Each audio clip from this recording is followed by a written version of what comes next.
साथियों, महिला पहलवानों के शांतिपूर्ण धरने को खत्म करने की हर कोशिश नाकाम होती दिखी तो नरेंद्र मोदी अपनी असलियत पर आ गए। अब सुनने में मिल रहा है जो लड़की नाबालिग थी उसने अपने बयान वापस ले लिए हैं और यह बयान वापस लेने के समय उसके पिता साथ में थे। समझ गए होंगे आप भी खेल कितना गंदा खेला गया होगा, कितनों को जान से मारने की धमकी दी गई होगी, कितनों की आबरी लूटने की धमकी दी गई होगी। अपनी शिकायत कोई भी ऐसी वापस नहीं लेता है। आज देश की बहन बेटियों के साथ इतना बड़ा अत्याचार हो रहा है, लेकिन देश के युवा जो हर रोज श्री राम के नाम पर तलवारें लहराते हैं, बंदूकें दिखाते हैं, मस्जिदों पर पत्थर फेंकते हैं, वो अपनी ही बेटियों की इज्जत बचाने के मौके पर नामर्दों की तरह सर झुकाकर घर में घुस जाते हैं।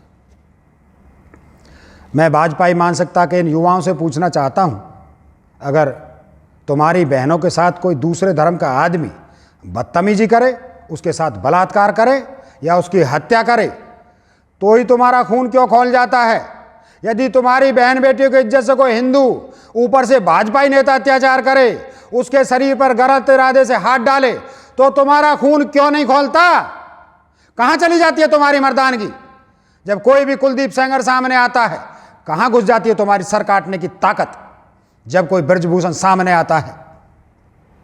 जनवरी से महिला पहलवान अपने ऊपर हो रहे अत्याचार की शिकायत कर रही हैं, न्याय की मांग कर रही हैं, लेकिन मोदी सरकार की नज़र में ये लड़कियां गलत हो गई क्योंकि उनका मंत्री अत्याचारी बताया जा रहा है और मोदी भक्ति में डूबे आवारा और कायर लड़के नामर्दों की तरह चुपचाप तमाशा देख रहे हैं।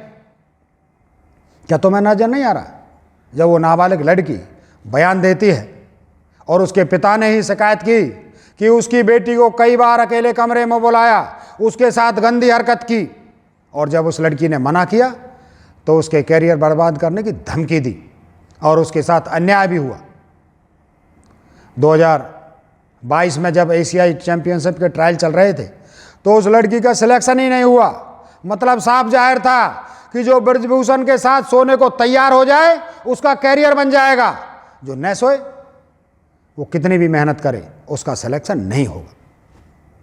इतनी गंदगी फैला रखी है महिलाओं के सामने और वही ब्रजभूषण नई संसद के अंदर राजाओं की तरह बैठाया गया और बाहर हमारी बेटियों को सड़कों पर घसीटा गया। ये न्याय हो रहा है देश में, ये सम्मान बचा है महिलाओं का देश में। और ये सब देखने वाले वो नामर्द नौजवान कहाँ घुसे बैठे हैं जिनकी बहन बेटियों पर भाजपाई नेता ही अत्याचार कर रहे हैं और उनको कोई फर्क नहीं पड़ रहा। बोलते हुए भी घिन आ रही है। अगर कोई हिंदू बलात्कारी नहीं हुआ तो उसकी जान लेने के लिए दौड़ पड़ते हैं, घर पर बिल्डोजर चढ़ा देते हो, रातों रात चाकू चला देते हो, गोली चला देते हो, उसको कोर्ट तक ले जाने की जरूरत नहीं समझते। लेकिन यदि बलात्कारी हिंदू हुआ और भाजपाई नेता हुआ तो तुम्हारी बहन बेटियों की इज्जत थाली में परोस देते हो। भाजपाई नेता हो और हिंदू हो तो तुम्हारी बहन बेटियों के शरीर से खेलता रहेगा और तुम देखते रहोगे।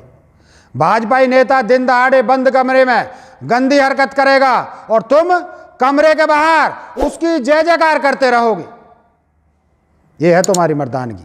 जो हिंदू हुआ हर अपराध माफ, हर गंदगी माफ, हर बलात्कार माफ। कौन सिखा रहा है तुम्हें ये सब? कौन सिखा रहा है तुम्हारी बहन बेटी की इज्जत कब बचानी है, कब उसकी इज्जत लुटते हुए देखते रहना है? कौन सिखा रहा है तुम्हें कि अगर कोई भाजपाई नेता बलात्कार करे तो उसकी जय जयकार करो, उसको फूलमाला पहनाओ, डीजे बजाकर उसको घर तक छोड़ने के लिए जाओ, और जब कोई गैर धर्म का बलात्कारी हो तो बिना सच झूठ का पता किए सीधे बुलडोजर चला दो, चाकू चला दो, गोली मार दो, घरों में आग लगा दो। ये कौन सिखा रहा है तुम्हें? क्या अब तुम्हें समझ नहीं आ रहा? अपराध का समर्थन करते करते तुम नामर्द बना दिए गए हो। तुम्हें समझ में नहीं आ रहा कि तुम अपनी ही बहन बेटियों की इज्जत बचाने लायक नहीं रहे। अब तुम सिर्फ एक हथियार बन गए हो जिसे चलाने वाले तय करते हैं कि कहां और किसे मारना और किसे छोड़ना है। अरे मूर्ख हो, अब तो जाग जाओ। अब तो तुम्हारी खुद की बहन बेटियों की इज्जत लूटने लगे हैं ये लोग भाजपाई नेता, और तुम भी देख रहे हो कि मोदी जी ना हाथरस पर बोले, ना उन्नाव पर बोले, ना किसानों पर बोले, और ना ही आज महिला पहलवानों पर बोले। क्यों नहीं बोले? अब तो समझ जाओ। ना भाजपा नेता बोला, ना संघ का कोई नेता बोला, ना आरएसएस प्रचारक बने फिरने वाले लोग बोले। जो देश की रक्षा के लिए मरने मारने की बातें सिखाते हैं, वो सारे नामर्दों की तरह अपनी ही बहन बेटी की इज्जत लूटने का तमाशा देख रहे हैं। ना ही भाजपा महिला सांसद या मंत्री बोली, ना हेमा मालिनी बोली, ना स्मृति ईरानी बोली, ना किरण खैर बोली। ये सब की सब आज भी एक्टिंग करती हैं। जो इन्हें लिख कर दिया जाता है उतना ही बोलती हैं और अपनी पगार लेकर निकल जाती हैं। इन्हें कोई फ़र्क नहीं पड़ता कि औरत पर क्या गुजरती है। जब औरतों पर अत्याचार होता देखकर भी ये औरतें चुपचाप घरों में घुसी रहती हैं। ये तो सब जानते हैं कि मोदी और संघ की मानसिकता हमेशा से महिला विरोधी रही है, लेकिन तुम्हें तो समझना चाहिए, यदि गैर हिंदू महिला की भी इज्जत लुटती है तो वो भी भारत माता की बेटी है, और हिंदू बेटी की इज्जत लुटती है तो वो भी भारत माता की बेटी होती है। लेकिन गैर हिंदू महिला की इज्जत लुटे तो तुम्हारे लिए मनोरंजन हो जाता है, खुद की बहन बेटी की इज्जत लुटे तो तुम्हें दिखता ही नहीं।